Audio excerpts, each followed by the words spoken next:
Welcome to GRC creation works. ఈరోజు మనం మన బాత్రూమ్ ఎప్పుడు 365 రోజులు నీట్గా బ్యాడ్ స్మెల్ రాకుండా ఉండాలి అంటే మీకు కొన్ని టిప్స్ చెప్తాను. మీరు వీడియో మొత్తం కంప్లీట్గా చూడండి. మీకు కనుక వీడియో నచ్చితే లైక్ చేయండి, షేర్ చేయండి, కామెంట్ చేయండి, సబ్స్క్రైబ్ చేసుకోండి.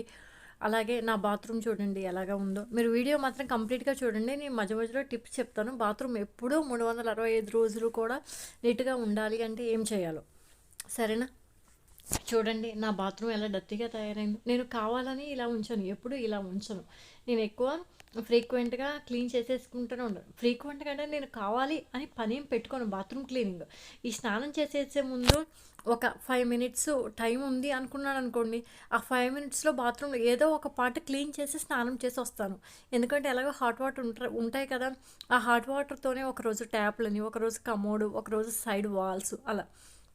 అయితే హార్పిక్ వాడటం ఇష్టం లేని వాళ్ళు ఇలా కూడా యూజ్ చేయొచ్చు. ఏంటంటే నేను కొంచెం మన ఇంట్లో ముగ్గు వేసుకునే ముగ్గు ఉంటుంది కదా, ఆ ముగ్గు కొంచెం ఒక 2 స్పూన్స్, ఒక స్పూన్ బేకింగ్ సోడా, 2 స్పూన్స్ ఇంట్లో టేబుల్ సాల్ట్, ఇంట్లో మనకి వెనిగర్ ఉంటుంది కదా, వెనిగర్ లేని వాళ్ళు నిమ్మకాయ కూడా యూజ్ చేయొచ్చు. ఇవన్నీ వేసేసి బాగా కలిపేసాను. బాగా కలిపేసి ఇదంతా టైల్స్కి, డోర్కి, ట్యాప్స్కి అంతా స్ప్రెడ్ ఈవెన్గా అప్లై చేసేసాను.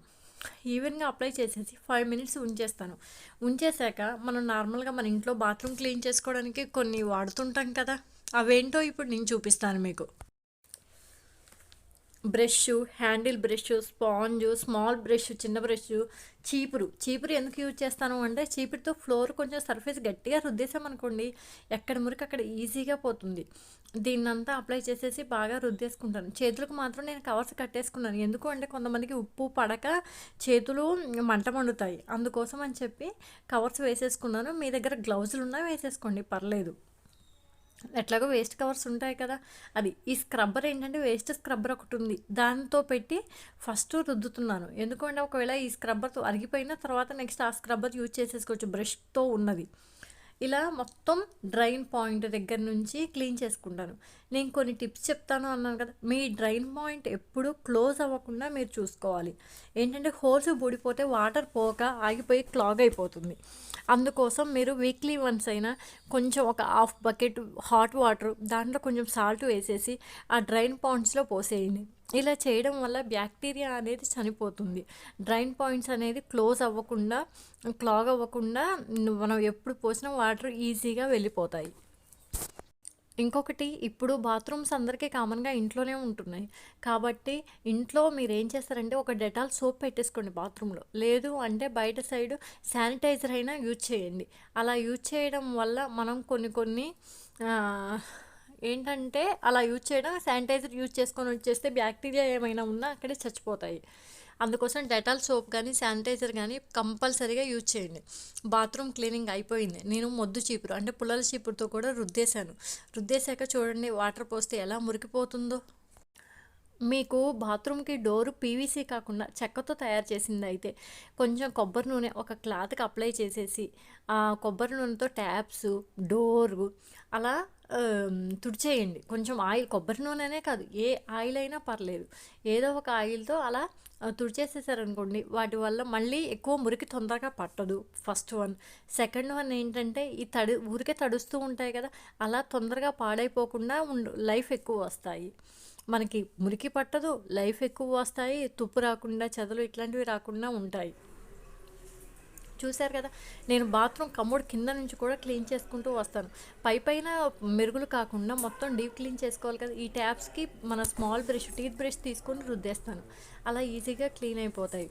చూడండి, సోప్ బాక్స్ కూడా క్లీన్ చేసేసుకుంటాను స్క్రబ్బర్తోని. ఇలా బాత్రూమ్ అంతా నీట్గా చేసేసుకొని మనకి డోర్స్ ఏంటంటే అప్పుడప్పుడు అవి వాటర్ ఎక్కువ పడుతుంటాయి కదా, తుప్పు వస్తాయి. అలా రాకుండా కొంచెం కొబ్బరి నూనె వేసుకుంటారు. కొబ్బరి నూనె వేసుకోవడం వల్ల ఇవి ఎప్పటికప్పుడు జామ్ అయిపోకుండా క్లియర్గా ఉంటాయి. బౌల్స్కి అప్పుడప్పుడు ఆయిల్ అప్లై చేసేసుకోండి. ఇంకా మన ఫ్లష్ ట్యాంక్ ఎప్పుడు నీట్గా ఉండాలి, ఫ్లష్ ప్రాబ్లమ్స్ రావద్దు బాత్రూంలో అనుకుంటే మీరు 10 డేస్కి ఒకసారైనా హార్పిక్ వేయండి. హార్పిక్ కుదరని వాళ్ళు కొంచెం సాల్ట్, బేకింగ్ సోడా, వెనిగర్ ఈ మూడు మిక్స్ చేసేసి 10 డేస్కి వన్స్ ఒక గ్లాసుడు దాంట్లో వేసేయండి. నైట్ టైం వేసేస్తే నైట్ టైం మీకు యూజ్ చేయం కాబట్టి అదంతా బాగా పట్టేసి లైమ్ స్కేలు, ఫ్లోరైడ్ ఇట్లాంటిదంతా పోతుంది. కొన్ని ఆయిల్ తీసేసుకొని ట్యాప్స్కి, డోర్కి, మన గడపకి, బాత్రూమ్కి ఒక సాక్స్ తీసేసుకొని వేస్ట్ది దానికి కొంచెం ఆయిల్ వేసేసుకొని అలా మొత్తం స్ప్రెడ్ చేసేసుకుంటున్నాను. చేసినప్పుడు బాత్రూంలో అంతా హెయిర్ ఉంటుంది కదా, హెయిర్ షాంపూస్ అలా కింద పడేస్తే అవి క్లీన్ చేసే వాళ్ళకి కూడా చిరాగ్గా అనిపిస్తుంది. అలా కాకుండా మీరు ఏం చేస్తారంటే ఒక చిన్న బాక్స్ లాంటిది పెట్టేసుకోండి. అది ఎలా అంటే నేనైతే ఇలా పెట్టేసుకున్నాను. ఒక వేస్ట్ బాటిల్ కట్ చేసి దానికి డ్రైన్కి హోల్స్ పెట్టేసి 2 సైడ్ టేప్ వేసేసి దాన్ని బాత్రూంలో వెంటిలేటర్ స్టిక్ చేశాను. ఎందుకంటే వెంటిలేటర్ వుడ్ కదా, అందుకోసం ఆ వుడ్కి ఊడిపోదు అని చెప్పి స్టిక్ చేశాను. దాంట్లో ఏంటంటే మనం షాంపూలు యూజ్ చేసాక షాంపూసు, మనం తలస్నానం చేసాక హెయిరు అలాంటిదంతా దాంట్లో పెట్టేసామనుకోండి, మనం ఇల్లు ఉడ్చేటప్పుడు కానీ లేదు అంటే స్నానానికి వెళ్ళే ముందు కానీ చూసేసి తీసి డస్ట్బిన్లో వేసేసి వచ్చేయచ్చు. అలా చేయడం వల్ల బాత్రూమ్ ఎప్పుడూ నీట్గా ఉంటుంది. ఇంకొకటి బాత్రూంలో బ్యాడ్ స్మెల్ రాకుండా ఉండాలంటే ఒకటి అయిపోయిన టూత్పేస్ట్ తీసుకొని దానికి పిన్నిస్తూ ఒక్క హోల్ పొడి చేయండి చాలు. అలా ఒక హోల్ పొడి చేశాక తర్వాత దాంట్లో ఓపెన్ చేసేసి కొంచెం విమ్ జెల్లు, కొంచెం హార్పిక్ వద్దు అనుకునే వాళ్ళైతే సోడా, బేకింగ్ సోడా ఇంకేదైనా వేసేసుకోవచ్చు, వెనిగరు అలా. లేదు కొంచెం కంఫర్ట్ కూడా వేసేసుకోండి. లేదు అంటే మీ ఇంట్లో ఏదైనా ఎసెన్స్ ఉంటే కొంచెం వాటర్లో కలిపేసి దాంట్లో పోసేసి దీన్ని ఏం చేస్తారు అనుకుంటున్నారా, దీన్ని ఏం చేయాలంటే మనకి ఫ్లష్ ట్యాంక్లో వేసేయాలి. వేసేస్తే మనం ఫ్లష్ కొట్టినప్పుడల్లా దీంట్లోది అనేది కొంచెం బయటకు వస్తుంది. కొంచెం బయటకు వచ్చి బాత్రూమ్ అలా 10 డేస్ వరకు మంచి సువాసనతో ఉంటుంది. అప్పుడు అలా మంచి సువాసనతో ఉండటం వల్ల బాత్రూమ్ దగ్గర బ్యాడ్ స్మెల్ రాదు. నేనైతే కంపల్సరీగా బుధవారం, శనివారం బాత్రూమ్ క్లీన్ చేసేస్తాను. ఎందుకు అంటే ఆ రోజులో ఇంట్లో కూడా కొంచెం పైపైన క్లీనింగ్ పెట్టేసుకుంటాను. అదే రోజు బాత్రూమ్స్ కూడా పెట్టేసుకుంటాను. నేను ఆ రోజు ఏంటంటే ఒకవేళ ఓపిక ఉంటే ఫుల్ కంప్లీట్ చేస్తాను. లేదు అంటే ఒకరోజు స్నానం చేసే టైంలో 5 మినిట్స్ ఒక సైడు, 5 మినిట్స్ ఒక సైడు అలా 4 డేస్లో కంప్లీట్ చేసేస్తాను. నార్మల్గా నేను ఆల్టర్నేట్ డేస్ ఏం చేస్తాను అంటే మొద్దు చీపురు, మనకు పుల్లల చీపురు ఉంటుంది కదా, ఈ పుల్లల చీపురు తీసేసుకొని ఫ్లోరు మనకి సైడ్స్ అందే వరకు టకటక కొంచెం సర్ఫేసెస్ బాగా గట్టిగా రుద్దేస్తాను. దాంతో రుద్దటం వల్ల పని తేలిక అవుతుంది. దాంతో రుద్దితే మురికి ఈజీగా పోతుంది, బాత్రూమ్ మెరుస్తూ ఉంటుంది, మురికి అనేది లేకుండా సైడ్స్ వాల్స్ది కూడా ఎక్కువ ఉండదు. అట్లా ఉన్నప్పుడు మనకి క్లీన్ చేసుకునేటప్పుడు ఎక్కువ మురికి అనేది పట్టకుండా ఈజీగా ఉంటుంది.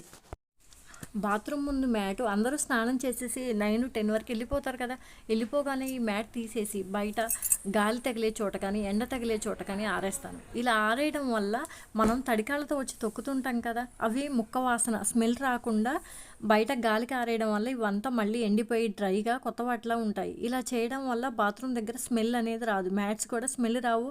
ఇంకొకటి తడితో తొక్కితే చిరాకేస్తుంది. అలా లేకుండా ఇలా చాలా బాగుంటాయి. మీకు కనుక నా వీడియో నచ్చితే లైక్ చేయండి, షేర్ చేయండి, సబ్స్క్రైబ్ చేసుకోండి. మీరు నాలాగే ఫార్మా వాళ్ళు అయితే ఒక లైక్ వేసేసుకొని షేర్ చేసి కామెంట్ చేసి సబ్స్క్రైబ్ చేయడం మాత్రం మర్చిపోవద్దు ఫ్రెండ్స్. Thank you. ఇట్లాంటి మరెన్నో వీడియోస్ మీకు కావాలి అనుకుంటే ఒక లైక్ ఇస్తే నాకు సపోర్టివ్గా ఉంటుంది, నాకు ఇంకా చేయాలనే ఉత్సాహం పెరుగుతుంది. Thank you.